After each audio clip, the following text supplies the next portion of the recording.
Hello नमस्कार, मैं हूं नीरज कुमार और आप देख रहे हैं मोबाइल न्यूज 24। वक्त हो गया है दिन भर के बड़ी खबरों की। अमेरिका से 205 अवैध प्रवासी भारतीयों को अमेरिका के मिलिट्री प्लेन C-17 विमान के जरिए भारत भेजा गया है। जानकारी के मुताबिक विमान अमृतसर में लैंड करने वाला है और उसमें ज्यादातर पंजाब मूल के लोग हैं। प्रधानमंत्री नरेंद्र मोदी इसी महीने अमेरिका के राष्ट्रपति डोनाल्ड ट्रंप से मुलाकात कर सकते हैं, जहां चुनाव जीतने के बाद यह दोनों नेताओं की पहली मुलाकात होगी। इससे पहले प्रधानमंत्री नरेंद्र मोदी ने डोनाल्ड ट्रंप को फोन पर राष्ट्रपति चुनाव जीतने को लेकर बधाई दी थी। वहीं खबर है कि 12 फरवरी को पीएम नरेंद्र मोदी फ्रांस और अमेरिका के दौरे पर जा रहे हैं।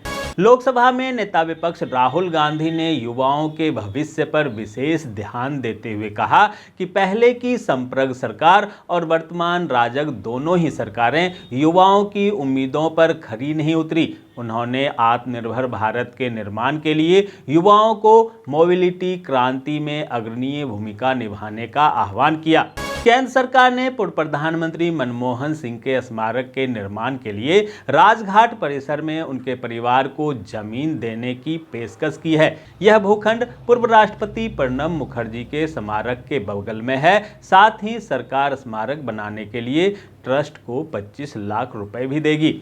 AIMIM प्रमुख असदुद्दीन ओवैसी ने सरकार को वक्फ संशोधन विधेयक 2024 पर चेतावनी दी। उन्होंने कहा इससे देश में सामाजिक अस्थिरता पैदा होगी। उन्होंने यह भी कहा कि इस विधेयक को पूरे मुस्लिम समुदाय ने खारिज कर दिया है। कांग्रेस अध्यक्ष मल्लिकार्जुन खड़गे ने 29 जनवरी को महाकुंभ में भगदड़ में मारे गए लोगों को श्रद्धांजलि दी। खड़गे ने कहा कि महाकुंभ में हुए हादसे में हजारों लोग मारे गए। उनके इस बयान पर सत्ता पक्ष ने काफी विरोध जताया। वहीं सभापति जगदीप धनखड़ ने खड़गे से उनके बयान को वापस लेने को कहा। सुप्रीम कोर्ट ने विदेशी घोषित किए गए लोगों को निर्वासित न करने के लिए असम सरकार पर नाराजगी जताई। सुप्रीम कोर्ट ने असम सरकार से सवाल पूछते हुए कहा कि क्या वो इन लोगों को अनिश्चित काल तक हिरासत केंद्र में रखेंगे। क्या असम सरकार किसी मुहूर्त का इंतजार कर रही है। प्रधानमंत्री नरेंद्र मोदी लोकसभा में राष्ट्रपति के अभिभाषण पर धन्यवाद प्रस्ताव पर चर्चा के दौरान कांग्रेस पार्टी पर तंज कसते हुए कहा कि 5 दशक तक सिर्फ गरीबी हटाओ के नारे सुने। हमने गरीब को झूठे नारे नहीं दिए, हमने 25 करोड़ लोगों को गरीबी रेखा से बाहर निकाला। भूटान के राजा जिग्मे खेसर नामग्याल वांगचुक ने आज प्रयागराज में मुख्यमंत्री योगी आदित्यनाथ के साथ त्रिवेणी संगम में आस्था की डुबकी लगाई। स्नान के बाद उन्होंने अक्षयवट और बड़े हनुमान जी के मंदिर के दर्शन किए। दोनों नेताओं ने डिजिटल महाकुंभ अनुभूति केंद्र का भी दौरा किया। यह यात्रा भारत भूटान सांस्कृतिक संबंधों को मजबूत करने की दिशा में एक महत्वपूर्ण कदम मानी जा रही है।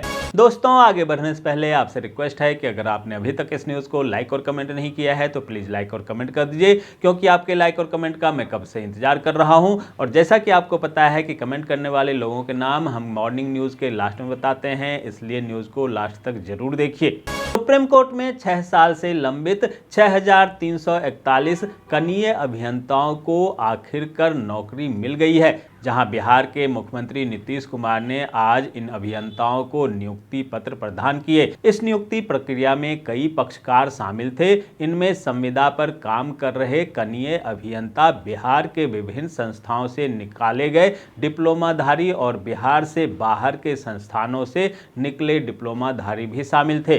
दिल्ली में होने वाले विधानसभा चुनाव के लिए मतदान में अब कुछ घंटा ही बचा है, जहां राजनीतिक पार्टियां एक दूसरे पर आरोप प्रत्यारोप लगा रही है। इस बीच कांग्रेसी नेता संदीप दीक्षित ने अपनी पार्टी कांग्रेस पर भरोसा जताया।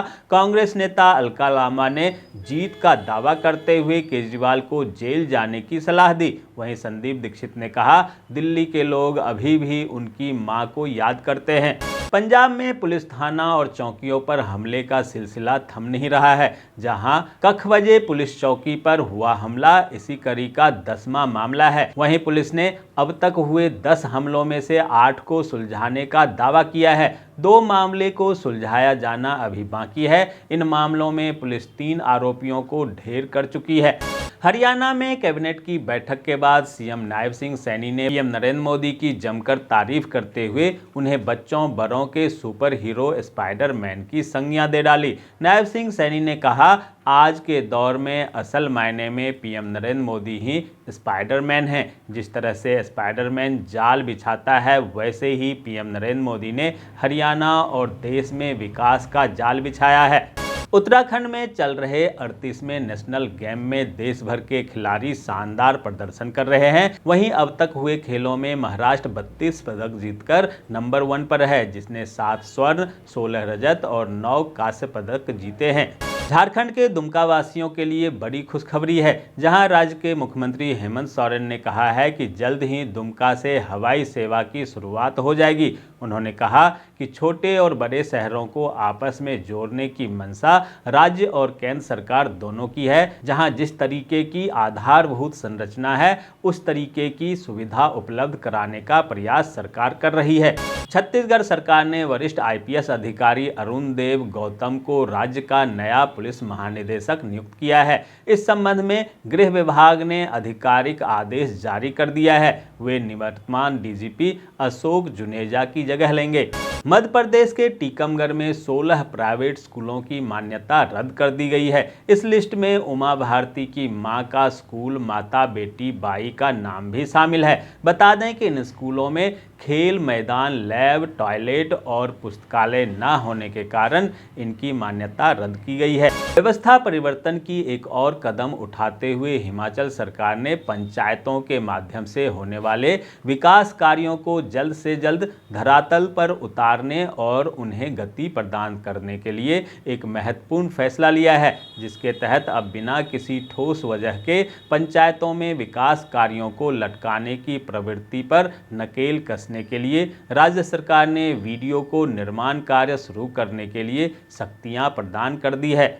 जम्मू कश्मीर के पूर्व मुख्यमंत्री फारूक अब्दुल्ला ने उत्तर प्रदेश के प्रयागराज में चल रहे महाकुंभ पर बयान दिया। उन्होंने महाकुंभ जाने के सवाल पर कहा कि उनका खुदा पानी में नहीं रहता। फारूक अब्दुल्ला ने यह भी कहा कि उनका खुदा न मंदिर, न मस्जिद में और न ही गुरुद्वारे में रहता है, बल्कि वो उनके दिल में रहता है।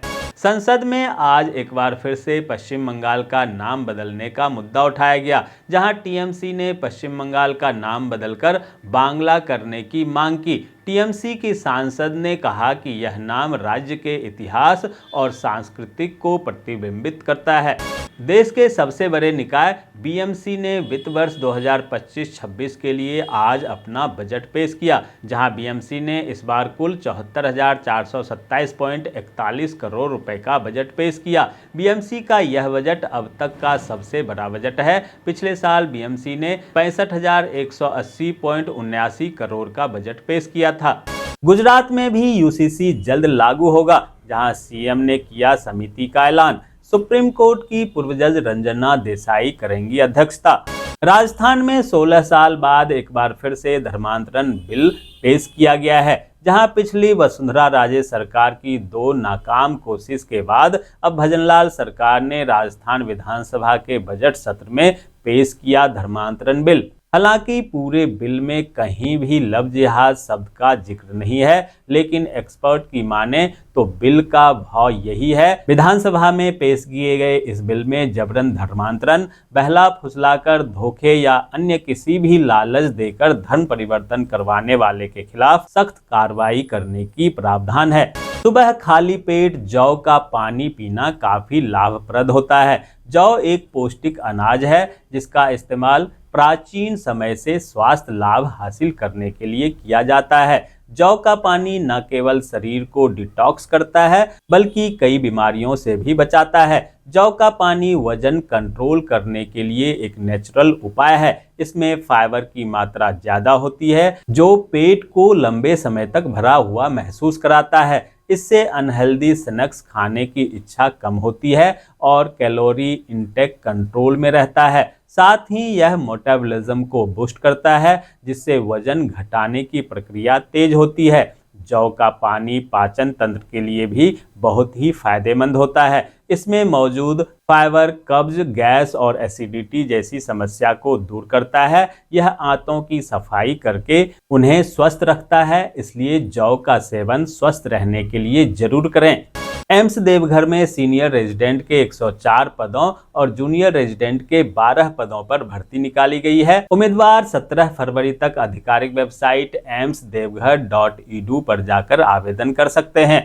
फरमान खान की रिपोर्ट। रामपुर में आदमखोर तेंदुए का आतंक जारी, जहां किसान के पालतू कुत्ते को फार्म हाउस से ले गया तेंदुआ। वारदात सीसीटीवी कैमरे में हुआ कैद। वन विभाग द्वारा आसपास लगाए गए तेंदुआ पकड़ने के लिए पिंजरे। यह मामला मसवारी क्षेत्र के गांव करीमपुर की बताई जा रही है, जहां ग्रामीणों में डर का माहौल है और वो खेतों पर लाठी डंडे लेकर जा रहे हैं। आसपास के लोगों से हमारी अपील ही रहती है कि अकेला आदमी ना जाए खेतों में अपने, और जब भी जाएं तो अपने मतलब बैठ के उसके झुक के ऐसे काम ना करें, एक झुंड में रहकर काम करें सब लोग मिलकर।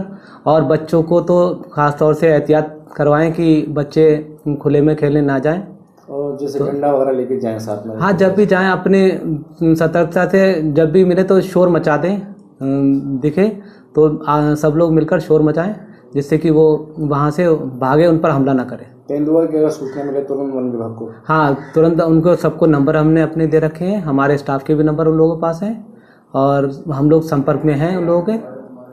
तो जैसी कोई सूचना मिलती है हम आगे कार्रवाई करेंगे। दोस्तों, मैं देख पा रहा हूँ कि आप में से बहुत सारे लोगों ने इस न्यूज़ को लाइक किया है और कमेंट भी किया है, लेकिन अभी भी कुछ लोग बाकी हैं जिन्होंने न्यूज़ को लाइक और कमेंट नहीं किया है। उनसे भी आग्रह है कि प्लीज़ प्लीज़ प्लीज़ वे भी न्यूज़ को लाइक कर दें, कमेंट कर दें, साथ में शेयर भी कर दें। तो ये थी दिन भर की बड़ी खबरें। ऐसे ही खबरों से अपडेट रहने के लिए चैनल को सब्सक्राइब कीजिए, नोटिफिकेशन बेल को दबाइए, वीडियो को लाइक कीजिए और ज़्यादा से ज़्यादा शेयर कीजिए, ताकि आप और आपके जानने वाले रह सकें देश और दुनिया के तमाम खबरों से अपडेट।